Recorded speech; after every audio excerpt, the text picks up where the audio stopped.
Tonight's story is one of the most haunting classics in horror literature. It is a tale of fate, greed, and the terrible cost of wishing for more than life intends to give. This is The Monkey's Paw, written by W. Jacobs in 1902. On a cold, stormy night in the English countryside, the White family gathered by the fire. Mr. and Mrs. White and their grown son Herbert enjoyed the warmth of their modest home, but soon a visitor arrived, Sergeant Major Morris, a man who had traveled far across the seas. His stories of India fascinated the family, until he revealed something darker. In his possession was a small, dried object, a monkey's paw. It looked ordinary, almost harmless. But Morris explained its dreadful secret: it grants 3 wishes. 3 wishes to 3 different people. But beware, for every wish comes with a price. The family laughed at first, thinking it only a silly superstition. But Morris's tone was serious. He warned them to throw it into the fire and forget it ever existed. Instead, Mr. White snatched it from the flames. Curiosity had already taken hold that night. After Morris left, the family joked about what they might wish for.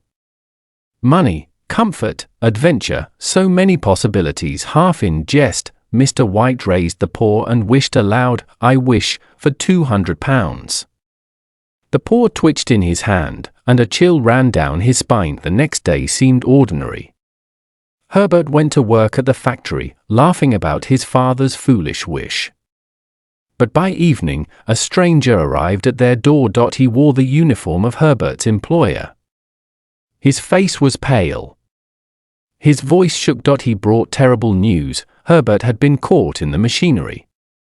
He was gone. The company accepted no responsibility, but as a gesture of sympathy, they offered compensation. The amount was £200, the exact sum Mr. White had wished for. Grief consumed the Whites.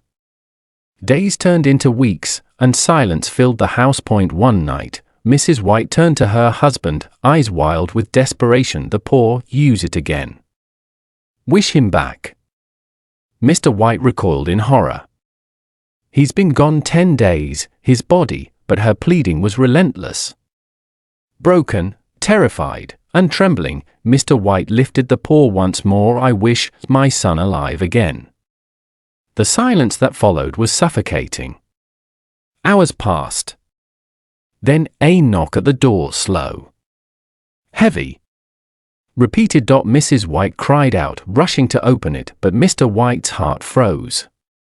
He imagined the broken, mangled body of his son, standing in the cold, returned but not as he once was. As the knocking grew louder, he knew what he had to do. With his last ounce of strength, he raised the paw for the final time. "I wish for it all to end."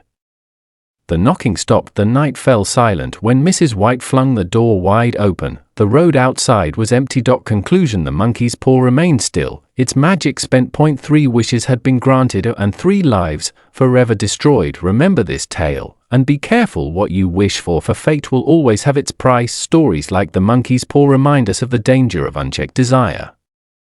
The Whites were an ordinary family, yet their lives unraveled when they reached too far into the unknown. The paw itself may be fiction, but its lesson is timeless: beware of shortcuts to happiness. Every choice has consequences, and sometimes the greatest horror lies not in monsters, but in our own human greed. Thank you for listening to this narration. If you enjoy Gothic and horror classics, be sure to join us again for the next haunting tale. And remember, lock your doors, keep your lights dim, and never ignore a knock at midnight.